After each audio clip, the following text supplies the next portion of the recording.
Hey guys, so today we're going to be doing architecture research, what you've all been waiting for, perhaps. Why do you research architecture? Well, you want to know what other people have done, because if you think you have this great, new, innovative idea, and someone did it 50 years ago, well, it's not so exciting anymore. But also, looking at other people's architecture can really give you ideas, can help you with inspiration, and all sorts of good stuff. So, for our project, we're going to be researching architects, specific projects, and sort of the vernacular architecture of an area. So why don't we get started? So first, the easiest way to research an architecture is with an architect. You just throw the architect's name into Chinook, so Renzo Piano. Like him, he's great, right? And I'll wait for Chinook to go and see what we get. And what you'll notice when I start looking through the call numbers of the books here is that they're all in the same place, NA1123.P47. And I'll just give you a hint that actually NA1123 stands for Italian architects, and P47 is for piano. So I could just go to this area and I'll find a bunch of books on Renzo Piano. Easy, super easy. Some of the books you'll notice, though, like this one, are at a different call number. That's because this one is about a specific project, so instead of being with all the Renzo Piano books, it's with all the books on museums in this case. So N3655 is for museums. So that's how you can research an architect. Really easy. Well, let's say, though, you don't want to just research one architect, you want to research a type of building. You want to see, for example, all the museums or all the stadiums that people have designed before. So that's really easy too. Just put in the type of the building you want.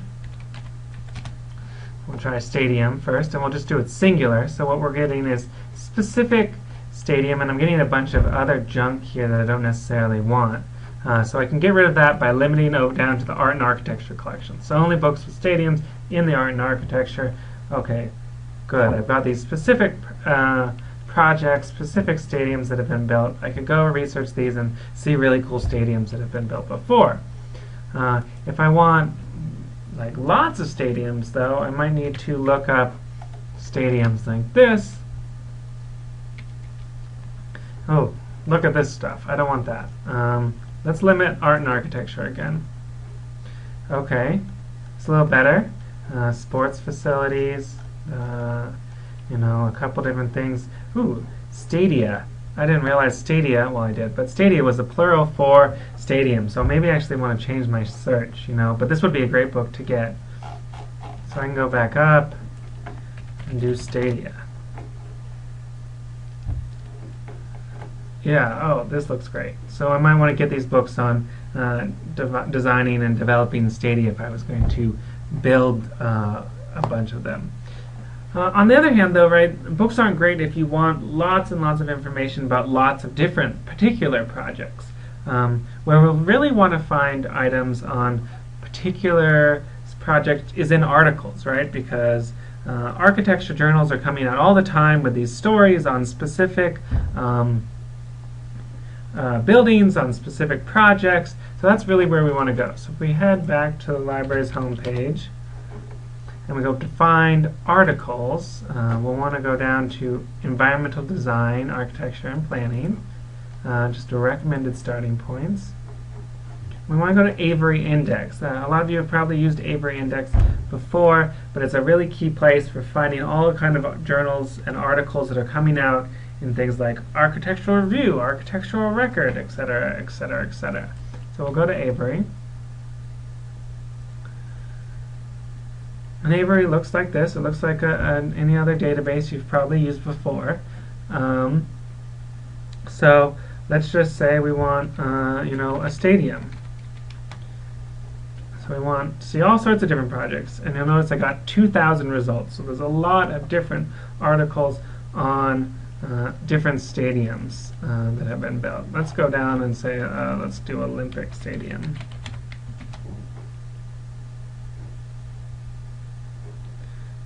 Okay, so different records, articles on Olympic stadiums. So let's say I'm going to look through some of these articles, and this article on the Olympic Stadium in Athens, Greece, I'm really interested in that project. For example, if I wanted to get the actual item, I would click the Find It at CU button.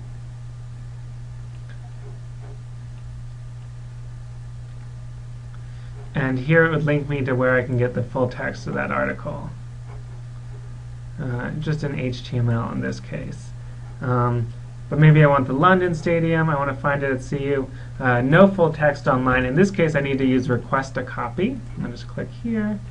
And I log in with my identity and password.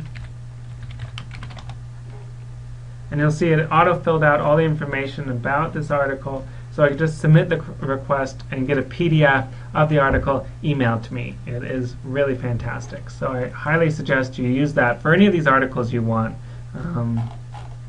Another really neat thing about Avery when you're searching for Olympic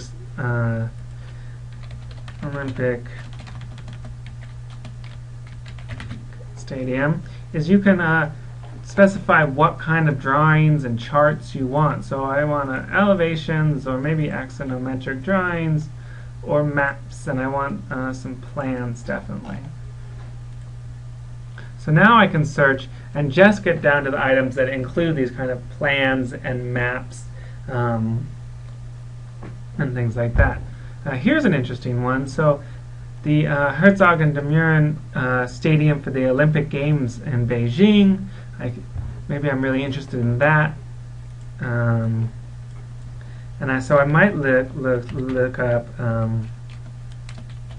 Beijing, and I want it's actually called the Bird's Nest. It's a common thing. So maybe I want a very specific project. So you can see, if I put a specific project, I get back specific articles on that project, which might be great. Give me a lot of information about the National Stadium in Beijing. And I can move between this and back to the library's homepage. So say I was interested in that, I found this, I found articles, I could go back and maybe do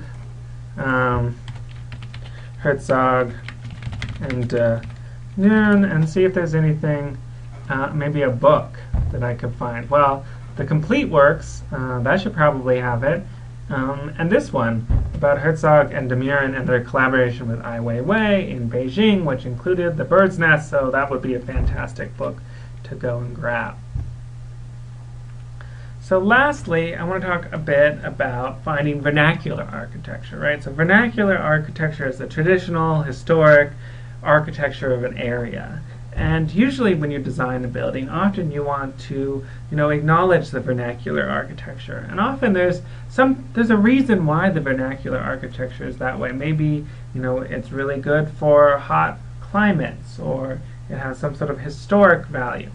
So in our cases, we're going to look up the the vernacular architecture of whatever country you're in. So you might just want to look up, the name of your country plus the word architecture. That makes it pretty easy.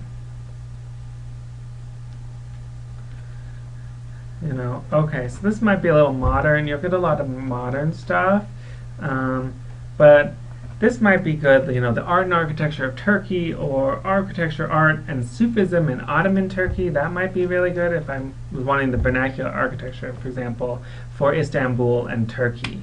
I might also want to think about some of the other ways I can refer to these type of things, like Ottoman Turkey, right, or Turkish. So I could start looking up, for example, Turkish architecture. Now there's specific ones on Istanbul. And this one is quite, certain buildings, Turkish art and architecture. And I can also look up Ottoman architecture, right? So that's the empire that was there before. So you might want to look that up, right? So now I can find specific studies of the architecture there. And I could use that to sort of inspire and talk about traditions in the architecture of the area that I would be building a building in. That would be really important as well.